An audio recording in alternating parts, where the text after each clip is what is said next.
John and Samantha win $278.96 on the lottery. They share it in the ratio 4:7, as that is the proportion each provides towards buying the tickets.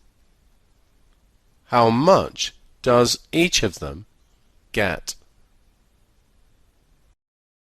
So we have a ratio of 4:7.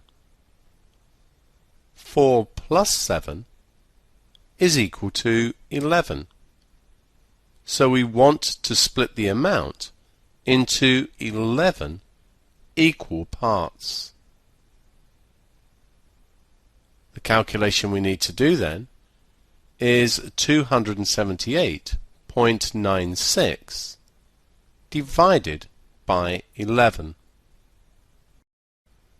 This gives us $25.36. We now need to decide how much each gets.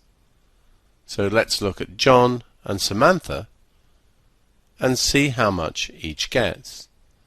John's going to get 4 of these parts, so 4 lots of $25.36. Sam gets 7 lots, so 7 times $25.36.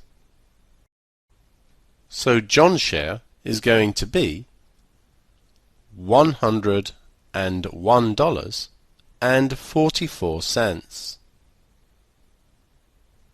Samantha's share is going to be $177.52.